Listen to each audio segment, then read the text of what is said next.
very strong connection, and in fact, his current tour also involves visiting some of the development projects that he has initiated in this region.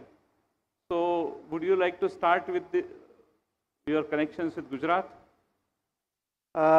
First of all, namaskar to everybody, and I want to really say how glad I am to be here, and I want to tell you a reason for that as well.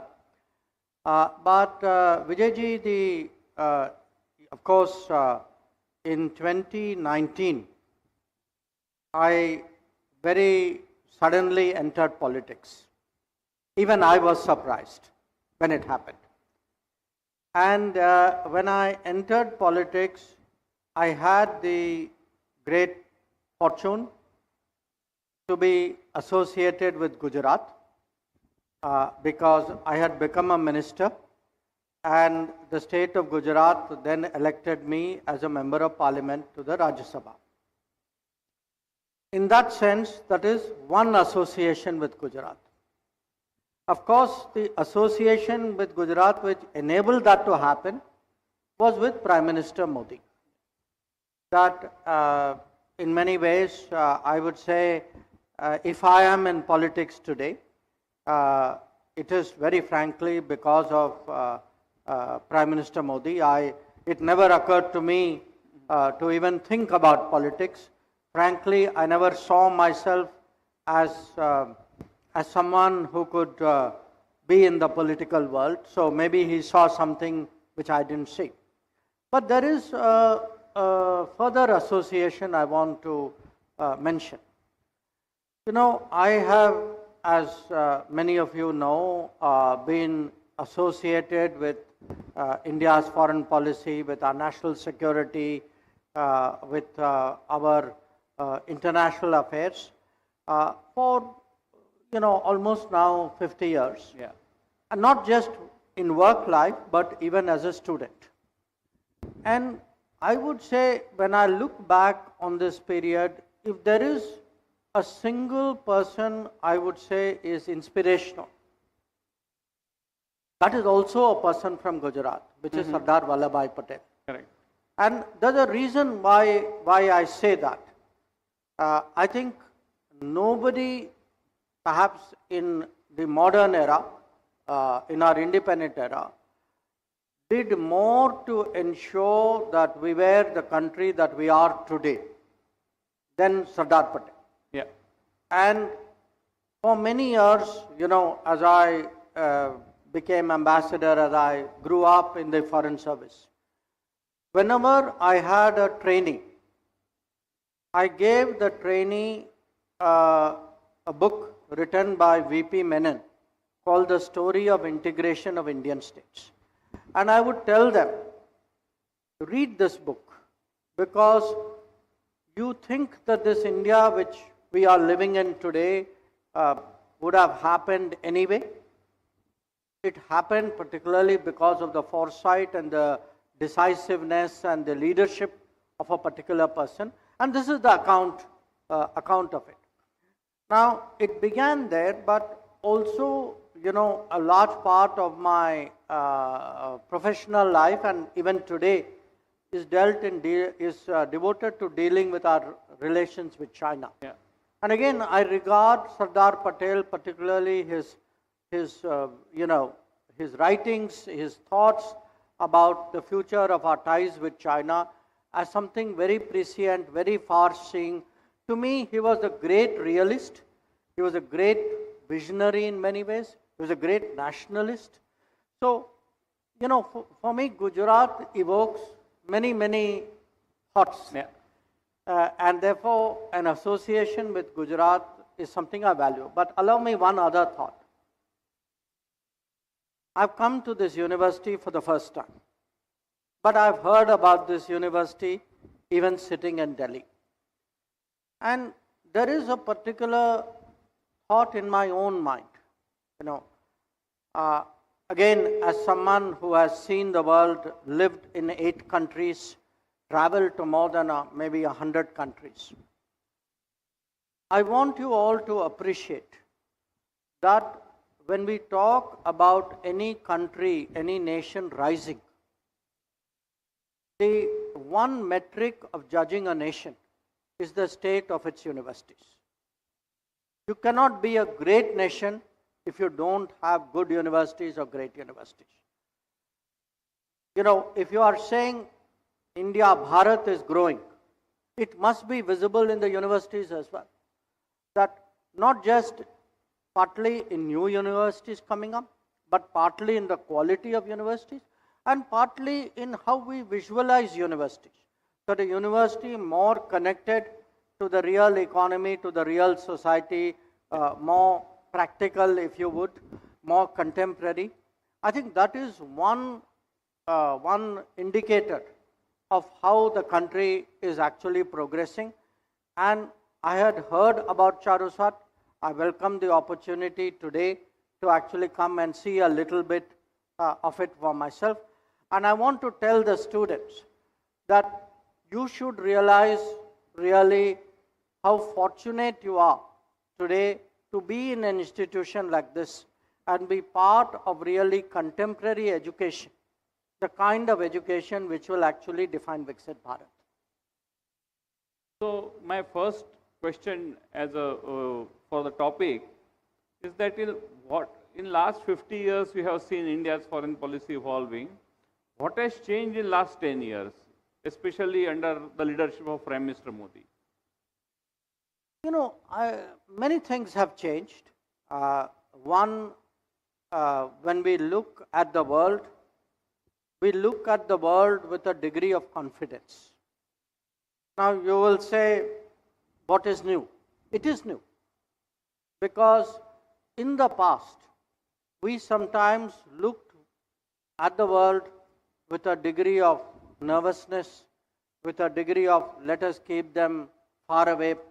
You know, I don't know what, what would be their impact in our country. Mm-hmm. We built in a way mental walls between us and the world. So I think the attitude towards the world itself is the first fundamental change. The second, which is relevant in a way to our topic, we believe that the opportunities are more than the challenges. Net, the world is a positive place. The world today, can be engaged, it can be utilized, it can be leveraged, actually to make the progress of India grow faster. Third, the world actually can also benefit, when I say opportunities, one very obvious opportunity is a global workplace. That the talents of India today have an opportunity to go beyond India. The contribution of India has a possibility of going beyond our borders as well. So, when I look at the world as a landscape, I'm more positive. When I look at the world as a partner, I'm more optimistic. When I look really in terms of the resources of the world, technology, practices, I think there is a lot that can be offered. But along with that comes responsibility. So we are today the 5th largest economy. In a few years, we will be the 3rd. We cannot behave and act the way we were when we were the 10th largest economy. So as you become a bigger player, I think there is also, you can say we are a bigger shareholder in the world. And it's important to contribute more, to step up when there are problems like during COVID, or, if tomorrow there's a natural disaster at that time. So when there is a conflict, so I would say more expectations, more confidence, more contribution, more responsibilities. Yeah. So along with these, also there must be a lot of challenges. Yes. So can you elaborate on challenges and how Prime Minister Modi government has tried to overcome them? Well, let me give you some of the obvious challenges though I think people, when a challenge is behind you, we all forget it very quickly. Let's look at the last 5 years. Okay? What is the biggest event in our lives in the last 5 years? It was the COVID pandemic. Okay? We could have looked at COVID. In fact, I share with people, when COVID first started, there was a virtual meeting of the top 20 economies of the world, G20. And the meeting was to decide, was to say, look, we have this unprecedented situation. How can we address it together? And there was a briefing done of all the 20 leaders. Prime Minister Modi obviously was there for India. I was sitting behind him and listening.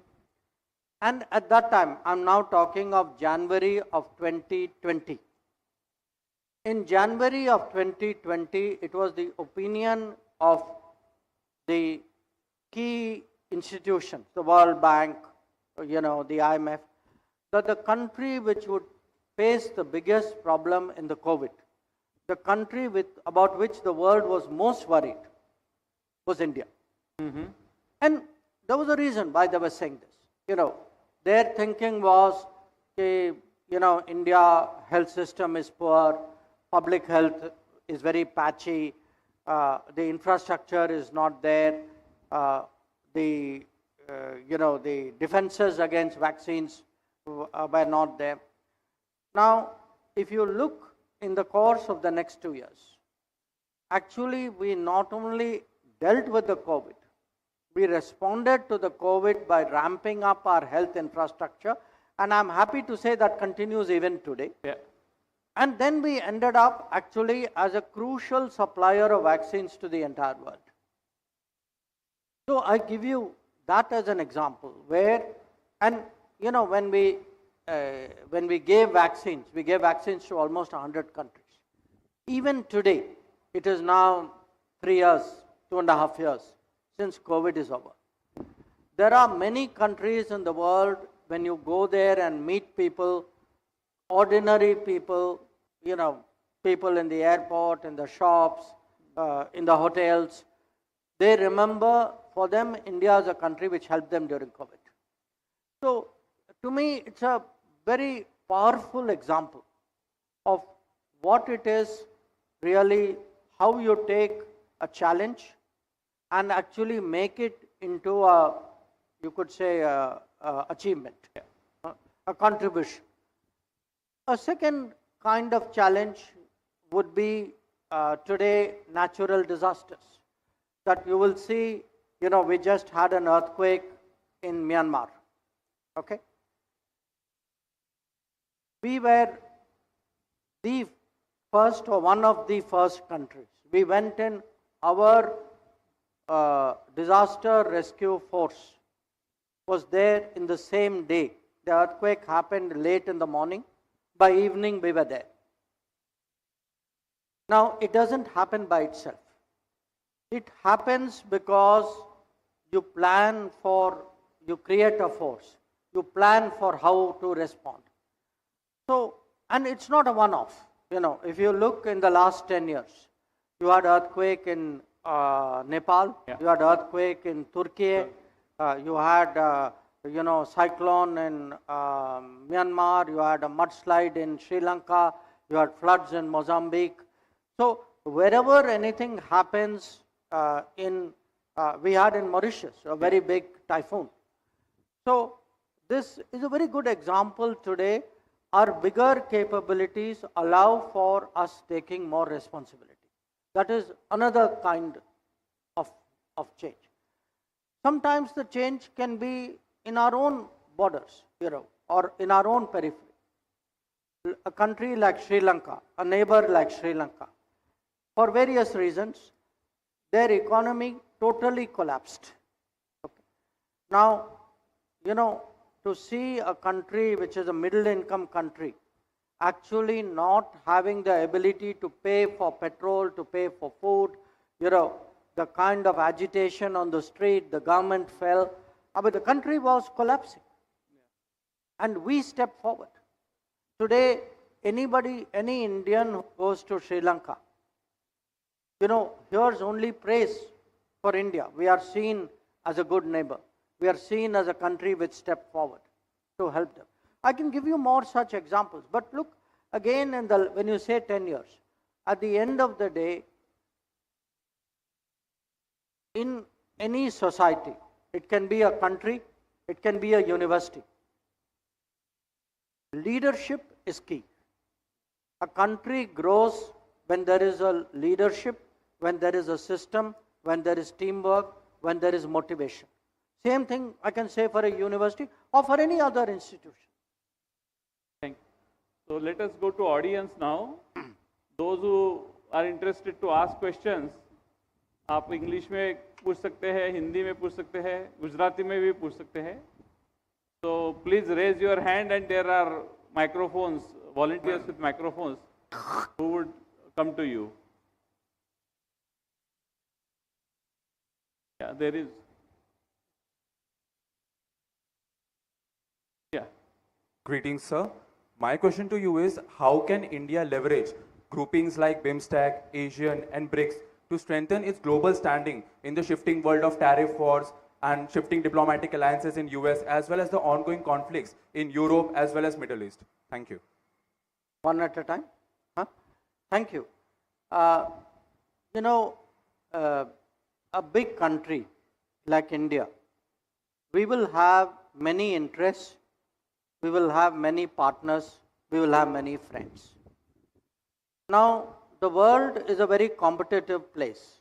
So, what will happen is people try to restrict our choices, restrict our options. It is natural. That is the way the world is.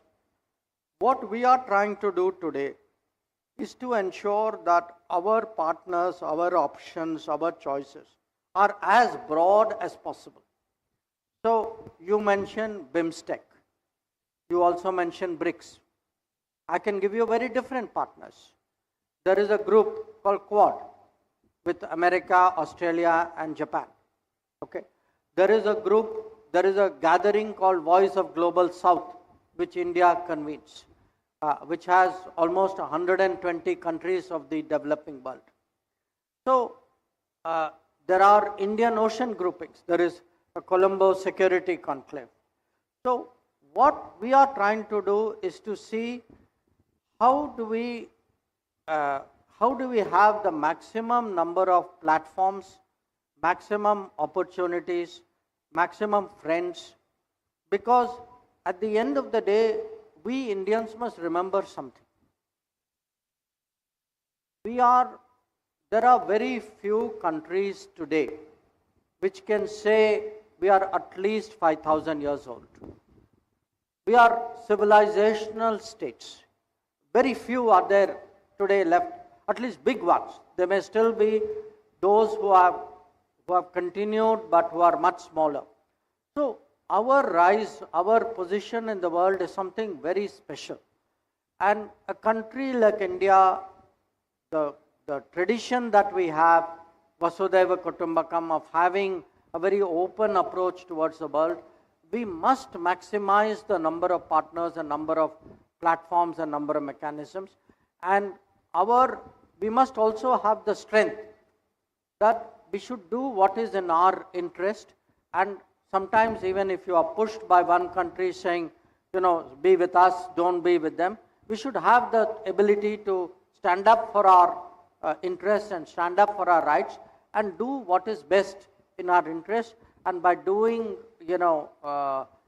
gatherings like BIMSTEC, which is on the Bay of Bengal, or on BRICS, which is largely a non-Western gathering, or on Quad, which is devoted to the Indo-Pacific, I think we are trying to do that. Anyone else? Next question. Yes, please.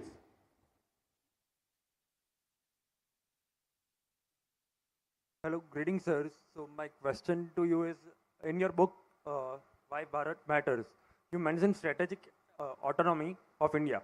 So we have initiatives like Atmanirbhar Bharat. So how are we utilizing that in defense sectors for AI and UAV technologies while remaining globally competitive and collaborative as well? You know, again, I relate it to this university. What is strategic autonomy? Strategic autonomy means that we have हमारी अपनी क्षमता है, अपना आत्मनिर्भरता है. So, to be strong in the world, we have to be capable at home. If we don't grow at home, we cannot have ambitions outside. It is not tenable. We discovered that in the 50s and 60s, where what was our ambition outside in the world was not matched by what was our capability at home. Today, what we are trying to do is by building, after all, what is power today? Power is technology. How do we, power is, in a way you can say, quality of life, the well-being of the people. So if we don't develop national strengths, deep strengths, if we don't create that broad capability in society from which technology flowers, because technology doesn't happen in a vacuum. Technology requires a certain mindset. You know, you can't have technology if you don't have manufacturing. You can't have technology if you don't have industry. You can't, in a country like India, have big aspirations and resources if you don't grow your agriculture, if you don't get full value out of services, if you don't keep up with the world. So we know today, I mean, every student knows today, next 10 years will be era of AI. Next 10 years will be era of EV, of space, of drones, of nanotechnology. If we have to do all of this, we have to build our institutions. We have to have the resources. We have to have young people. You know, I hear one word today in universities, which I never heard in my university: patents. We have to make this country patent conscious. We have to have applied education. We have to have people who come out of education system fit to work. This is really the challenge today before us. But I believe that today the country is focused on it, that, you know, it will take many institutions, right policies, great leadership motivation, the patriotism of our people to bring this all together. And it is then that we will have the Atmanirbharta to then be strategically autonomous. Because even today, there are countries in the world which says, oh, you want something, you must join me. We are too big to join anybody. We have to, you know, I cannot be under somebody else's shadow. We are the largest country in the world.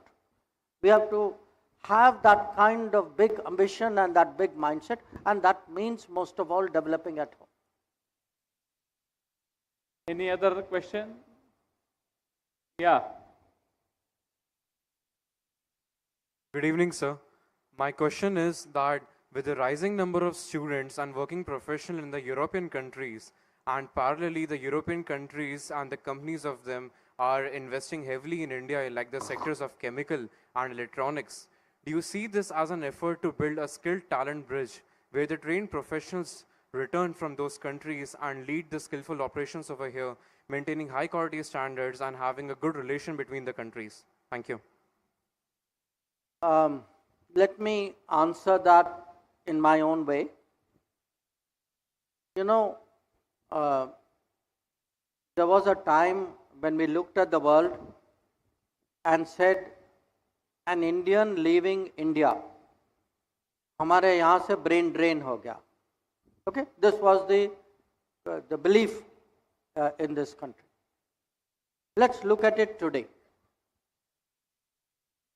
Look at the connection between the Indians who went out, who have kept their connections with India, who have kept, many of them who make contributions to India, who have established a reputation abroad which has created a global workplace where Indians are welcome, who have created in many ways a branding for other people to take advantage.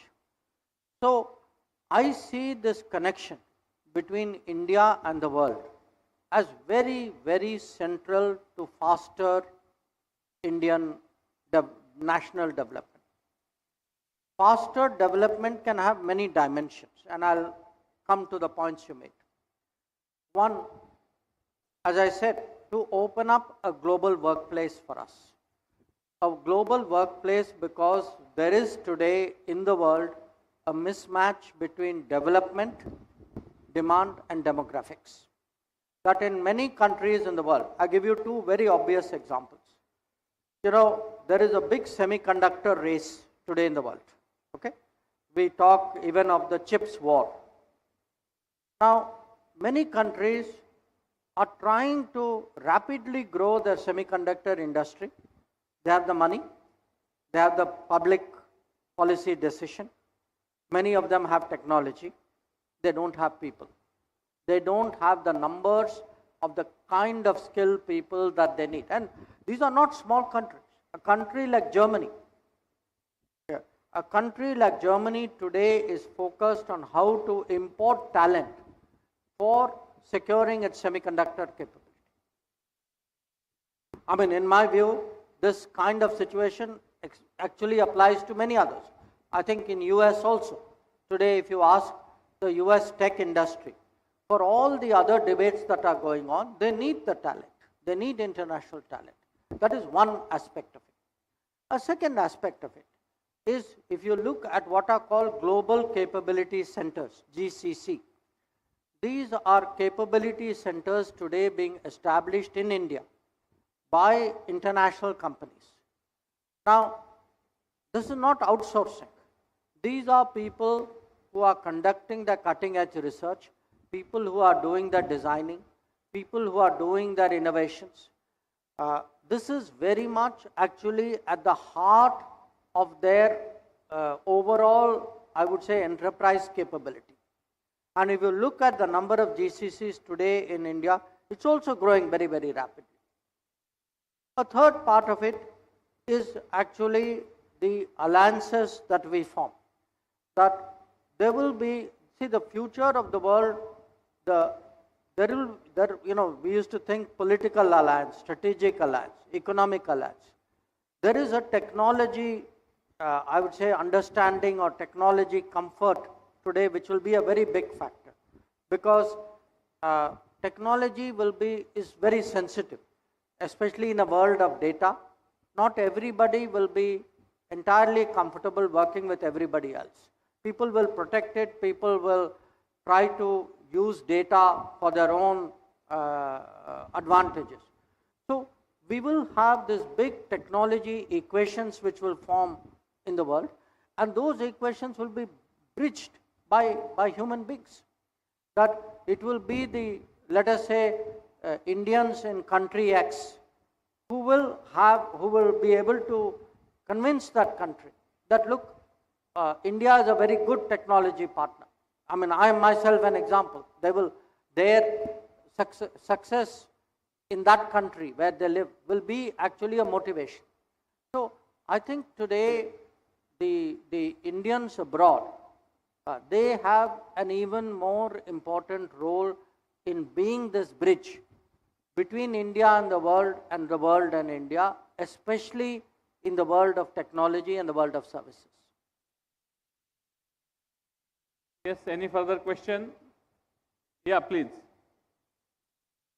Sir, as a large proportion of our population, especially the youth, is increasingly inclined towards technology, innovation, entrepreneurship and development.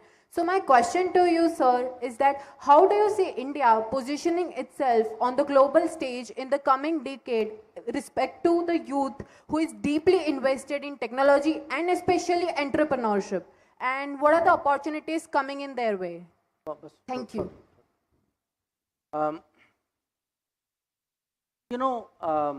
I feel today there is a mindset change which is happening in society.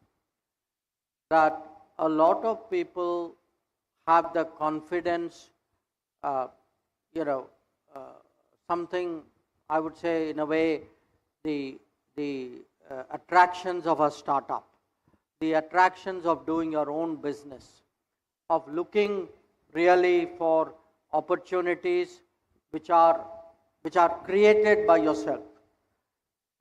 This change, now it can happen, everything in life is not cutting edge. It can even happen at a very basic level, which is people who offer services may not want to offer the service working for somebody. They may want to work for themselves. I think this change is actually gradually happening in our society. It will not happen overnight. But what is it which promotes this change? Because again, we have to understand, as a big economy, in a big economy, government cannot be the only employer or the default employer. The bigger the economy, the more options will come, and lot of the options will be entrepreneurship, will be self-employment, will be actually in a way often multiple jobs, services of various kinds. And technology will open up a lot of possibilities which were not there earlier. So it's very legitimate for people to have, aspirations which are over and above. I'm not saying the old aspirations don't apply. People still want that. It depends on the person. I would say a young person today has more choices than a young person did 10 years ago, 20 years ago, or 30 years ago. The choices will keep growing. And from the point of view of what should the government be doing, I would say broadly two things. One, it needs to provide or encourage a system of education. A system of education which is more relevant to actually entrepreneurship, more relevant to employment. The second, the government needs to have an economic culture where people who want to start on their own get support. Now, sometimes you do it even in very small amounts to people. You're all familiar with, say, Mudra loan. Now, the fact was, till 10 years ago, if you did not have collateral, banks would not lend you money. Even today, I'm giving you at a very, very basic level, that people who have, say, shops, people who do now, till we have this scheme called Swanidhi. Now, they all need to grow. I mean, the Mudra loans have grown a lot. I mean, there's still room to grow. But how do you create a culture where actually the system is geared to finance people who want to make their own business, young people, for example, who want to do entrepreneurship? So we need the training and the education. We need the confidence, but we need the backup as well. And I think that is the change which we have initiated. I think this is really the change which I can imagine would happen in the next decade. So let me intervene and ask one more question about the foreign policy. That in last 10 years, we have built a new relationship which were not there before, like Australia, UAE, Israel, and then there was another country, Pakistan, about which we used to talk every day in past. Now we hardly talk. So what has changed?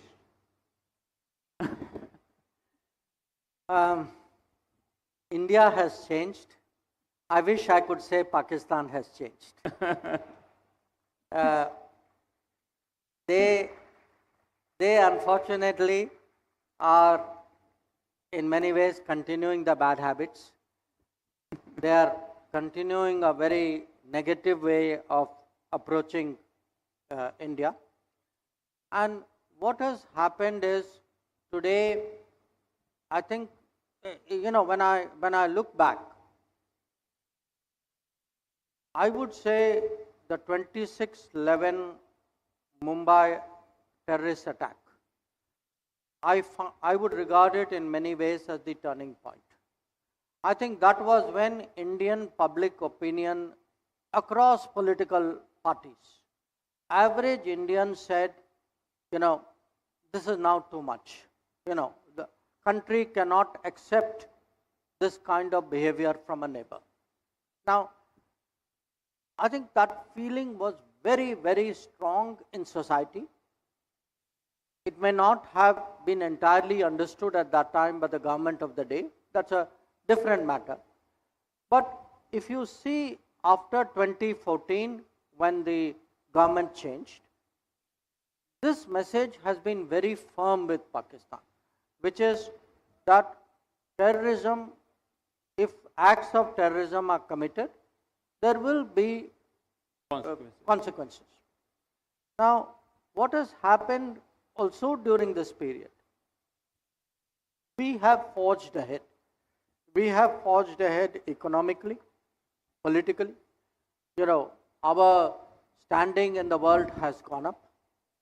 I think they have, in a way, continued the old playbook.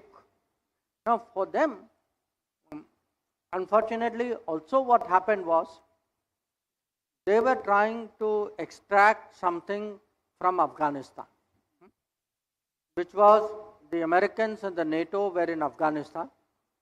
So Pakistan was playing a double game. It was with the Taliban and the Afghan, those opposed to the Americans, and it was also playing with. Now, every double game comes to an end. Ab unka bhi wahi hua. At some stage, the Americans said, "Ab bahut ho gaya, we are leaving." Now, when they left, the double game could not be sustained. So, whatever benefits they were getting out of the double game, that also went down. In fact, then they discovered they had a further problem, which was the very people, the very terrorism industry, which they had followed, came back to bite them. That today they are facing, the actions of people whom they promoted. So, from their point of view, you can say old habits have continued. The opportunities of the world have, passed them by. The reputation is determined by their actions and their habits. And many things which they thought they were being very smart has actually come back to bite them. Whereas what we have done is, we have separated ourselves, we have gone up to a higher level. We are today, if you go out in the world, it's a joke, but it's not really a joke, which is the sense that IT for India means information technology, for Pakistan means international terrorism. So that sense today that their branding, that terrorism chap has stuck to them. Today our branding is a technology branding, and I think that is the difference. Ab jo aadmi technology karta hai, naturally he is not going to waste too much. If terrorism happens, we will respond. But otherwise, why should I devote precious time, to a neighbor who's the way their neighbor is? Back to audience. Any question? Yes, please.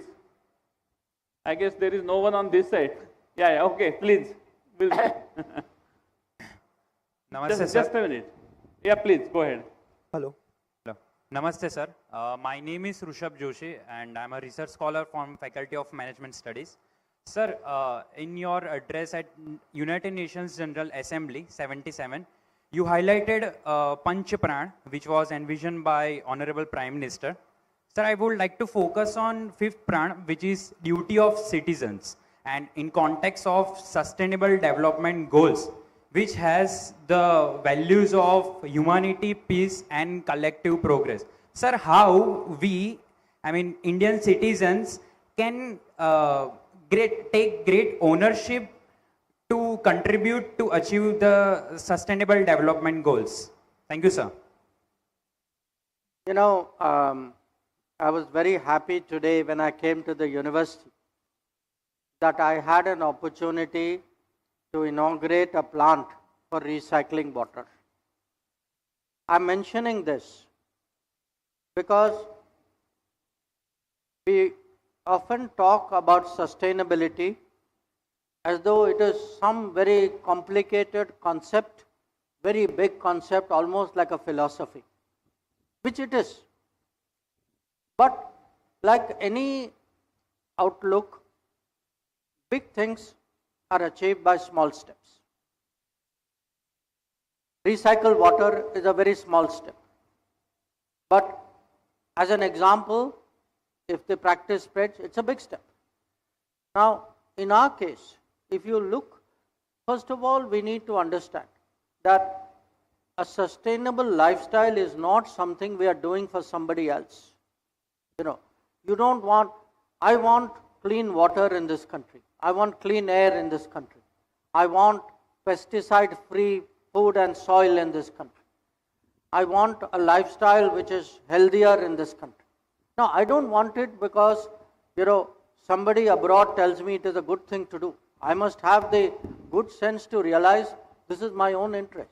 It is not only my own interest, it is in fact my own tradition. That if you look at our history, at our culture, at our prayers, these are all, there is a 5,000-year heritage in this country about venerating nature. And somewhere we lost it. Somewhere our lifestyle did not respect our own beliefs. Now, today we are trying through various ways. Sometimes these things happen right in front of your eyes. You have to connect the dots together. That, take something like recently the government started promoting millets. So bajra, jawar, ragi.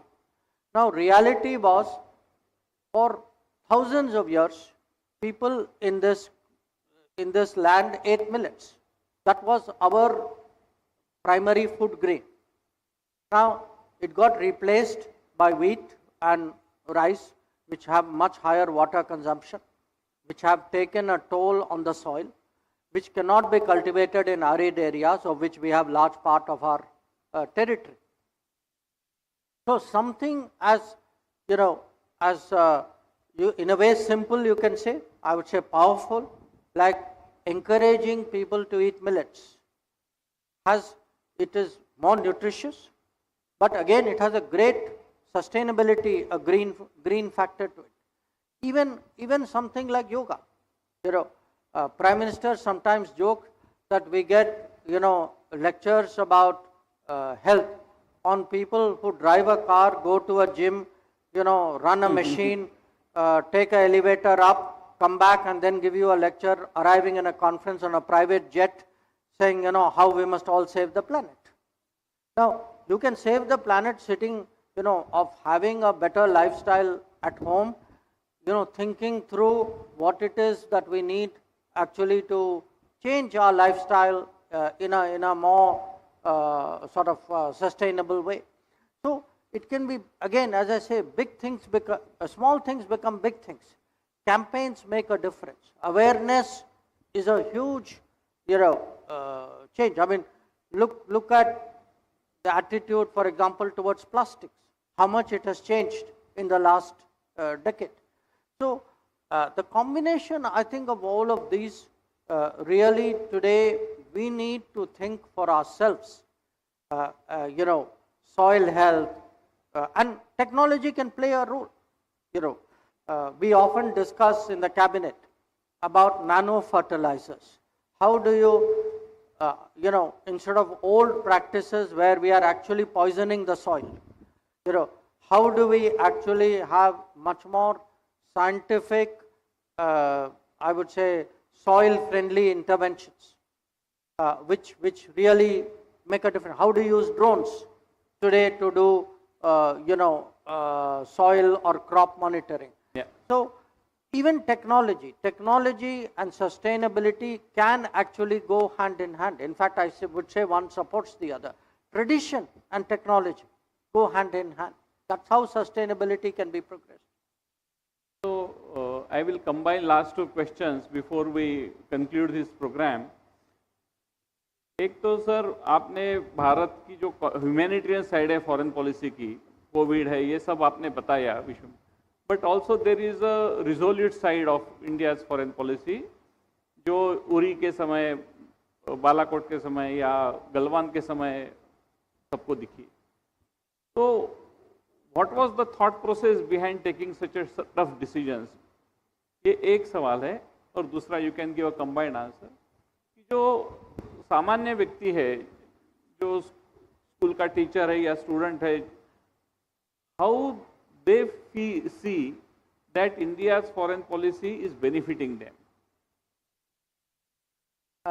देखिए, जो आपका पहला प्रश्न है विजय जी, जब बालाकोट हुआ था उस समय मैं सरकार में नहीं था, तो मेरी जानकारी, मैंने सुना था लोगों के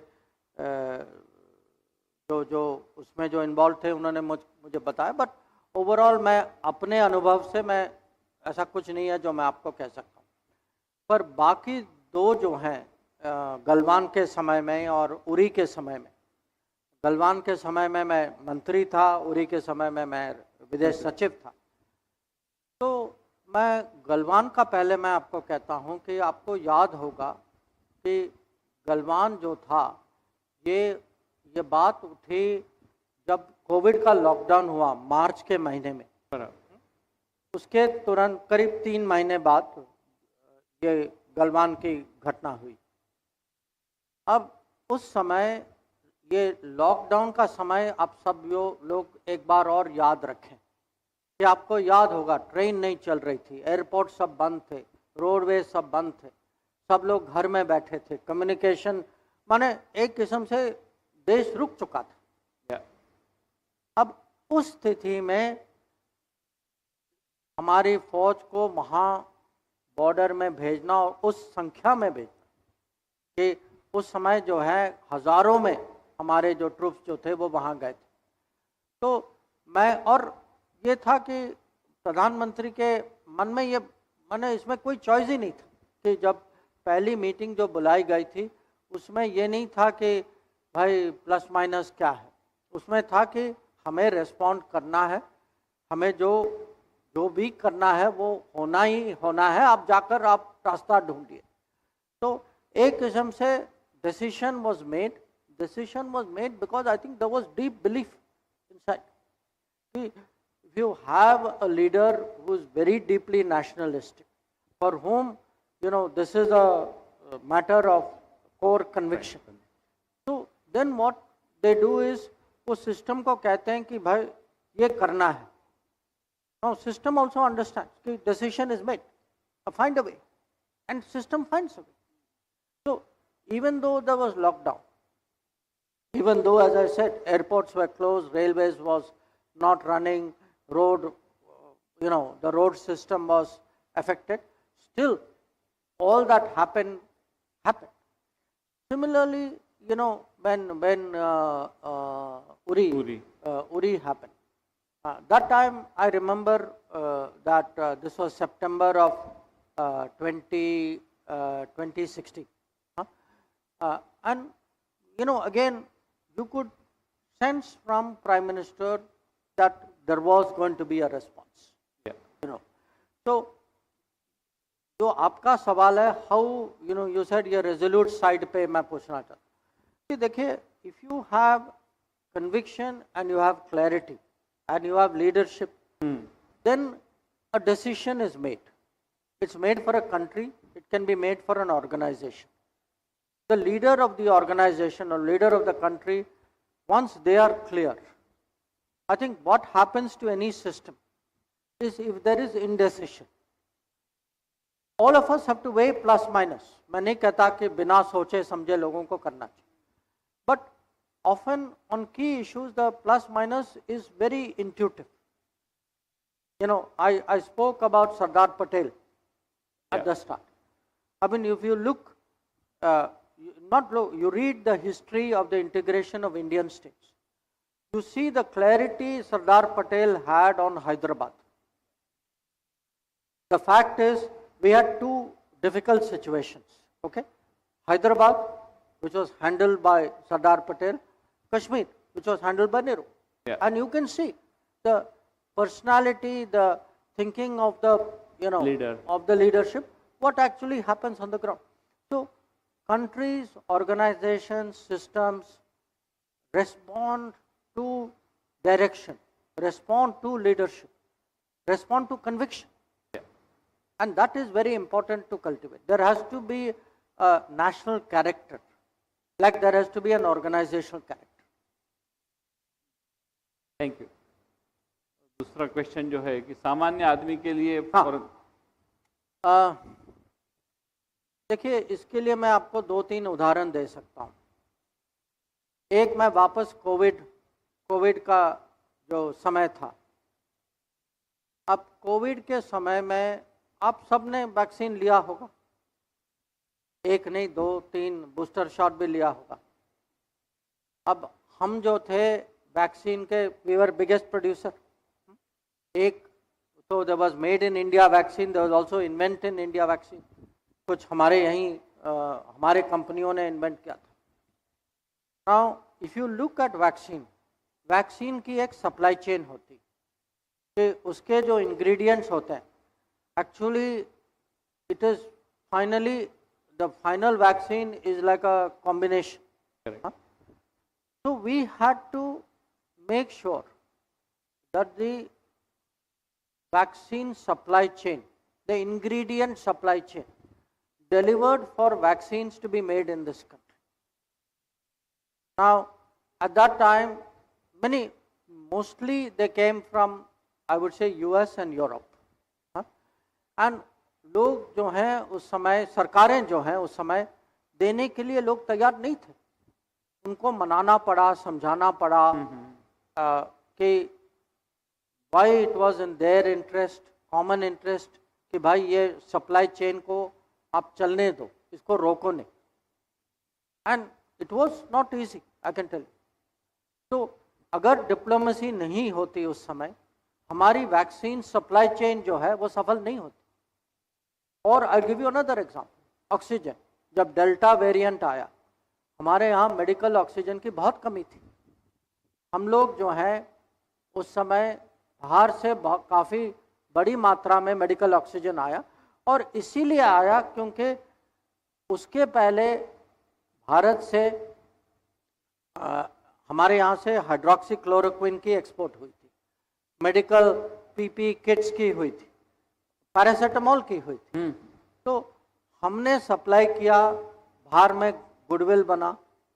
वो गुडविल हमारे यहाँ बहुत काम आया जब मेडिकल ऑक्सीजन की शॉर्टेज थी. तो कुछ ऐसे देश थे एक्चुअली जो दे इवन लुक्ड आफ्टर, उन्होंने माने बिना अपने खर्चे पे दे सेंट मेडिकल ऑक्सीजन. तो that is one example. I give you a very different example. ये जब ये यूक्रेन में युद्ध शुरू हुआ फरवरी 2022 में, अब सब लोग परिचय हैं, हम पे दबाव आया कि उस समय जो पश्चिमी दुनिया जो थी वो रूस की बहिष्कार कर रही थी. तो हम पे दबाव था कि we should not import oil from Russia. अब इसमें हमें लगा कि देयर वर 2 इश्यूज. एक तो हमारा हित कि we had a requirement. Secondly हमने देखा कि वो खुद क्या कर रहे हैं, और वो खुद जो है अपने पब्लिक के लिए जो गैस जो लेना था, तेल जो लेना था, वो उन्होंने कम किया पर बिल्कुल रोका नहीं. और बाकी जो निर्भरता थी रशिया पे, उसको उन्होंने एक किस्म से मैनेज किया. तो हमें लगा कि भाई इसमें एक तो अन्याय है कि खुद जो है अपने बचाव के लिए वो करते हैं, और हमें जो है उपदेश देते हैं कि हमें नहीं करना चाहिए.